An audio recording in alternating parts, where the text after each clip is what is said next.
Tales of prison life. Bhagavan Sri அரவிந்தரோட tales of prison லைஃப்னு ஒரு புக் இருக்குது. இந்த புக்கில் பகவானோட சிறைவாச அனுபவத்தை பற்றி அவர் டீட்டெயில்டாக எழுதியிருக்காரு. அதை பற்றி தான் நம்ம இன்றைக்கி பார்க்க போகிறோம். May 1st, 1908 ஒரு ஃப்ரைடே அன்னைக்கு பகவான் வந்தே மாத்திரம் ஆஃபீஸில் உட்காந்துட்டு இருந்தார். வந்தே மாத்திரம்ன்றது பகவான் நடத்திட்டு இருந்த பத்திரிகையோட பெயர். அப்போது ஸ்ரீஜித் ஷியாம் சுந்தர் சக்கரவர்த்தின்றவர் பகவான்கிட்ட வந்து ஒரு டெலிகிராம், அதாவது ஒரு தந்தியை வந்து கொடுத்தாரு. இந்த தந்தி முசாஃபர்பூர்லேருந்து வந்திருந்தது. அதை படித்த உடனே ஒரு குண்டு வெடிப்பு ஏற்பட்டு அதில் 2 யூரோப்பியன் லேடிஸ் இறந்துட்டாங்கன்ற செய்தி பகவானுக்கு தெரிய வந்தது. அதே நாளைக்கு வெளியாகிருக்கிற எம்பயர்ன்ற ஒரு மேக்சின் தான் நான் நினைக்கிறேன், மேக்சின் ஒரு நியூஸ் பேப்பர், எனக்கு கிளியராக தெரியல. ஸோ அந்த எம்பயர்ன்ற அந்த இஷ்யூவில் இன்னொரு நியூஸும் பகவான் படித்தார்.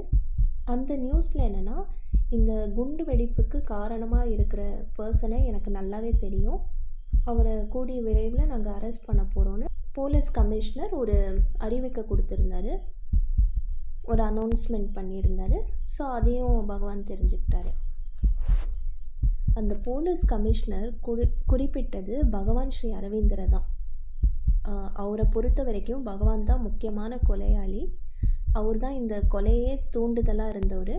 அதே மாதிரி ஒரு இளம் தீவிரவாதிகள் புரட்சியாளர்களோடு சீக்ரெட் லீடராகவும் பகவான் தான் இருந்திருக்காரு அப்படின்னு அவர் நினச்சிட்டு இருந்திருக்காரு. அவரை பொறுத்த வரைக்கும் பகவான் தான் இந்த கொலையை பண்ணதே. ஆனால் இதை பற்றி பகவானுக்கு கொஞ்சம் கூட ஐடியாவே இருக்கல. அப்புறம் இதில் பகவான் என்ன சொல்கிறாருன்னா, என் வாழ்க்கையிலே ஒரு அத்தியாயம் முடிய போகிற நாள் இது.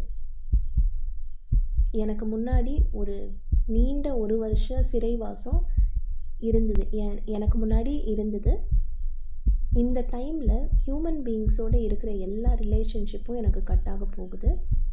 1 வருஷத்துக்கு இந்த சொசைட்டியோடு எந்த ஒரு தொடர்பும் இல்லாமல் ஒரு கூண்டுக்குள்ளே அடைச்சி வச்சுருக்கிற ஒரு மிருகம் மாதிரி நான் வாழ போகிறேன், ஒரு அனிமல் மாதிரி நான் இருக்க போகிறேன். நான் திரும்பி இந்த உலகத்துக்கு வெளியில் வரும்போது நான் சாதாரண ஆரோபிந்தோ கோஷாக நான் இருக்க மாட்டேன். நான் ஒரு புது பீயிங்காக, புது கேரக்டரோட, இன்டெலெக்ட், லைஃப் அண்ட் மைண்டோட இந்த உலகத்துக்கு திரும்பி வருவேன். இந்த அலிப்பூர் ஆசிரமத்துலேருந்து நான் திரும்பி வருவேன்னு சொல்லியிருக்காரு.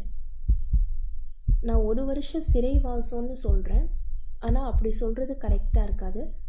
அப்படி சொல்கிறதுக்கு பதிலாக 1 வருஷம் நான் காட்டில் இருந்தேன், ஒரு ஆசிரமத்தில் இருந்தேன், ஒரு துறவரத்தில் இருந்தேன்னு சொல்கிறது தான் கரெக்டாக இருக்கும்னு பகவான் சொல்லியிருக்காரு.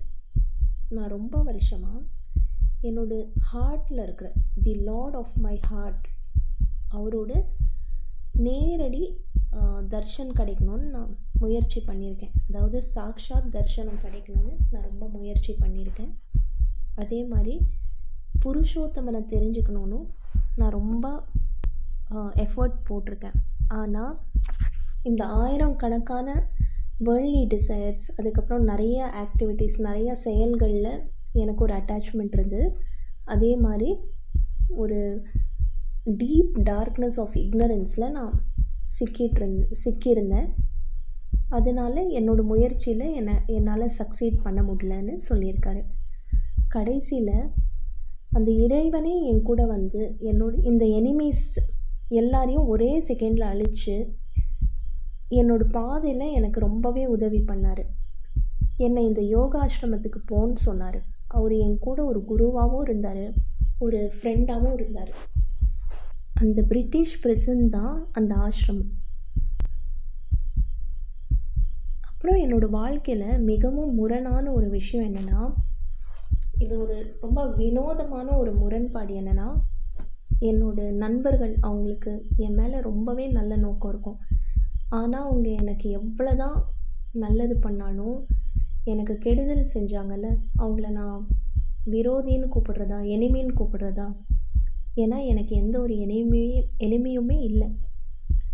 எனக்கு எதிராக இருந்தவங்க எனக்கு நல்லது பண்ணவங்கள விட இன்னுமே அதிகமாக உதவி பண்ணியிருக்காங்கன்னு பகவான் சொல்கிறாரு.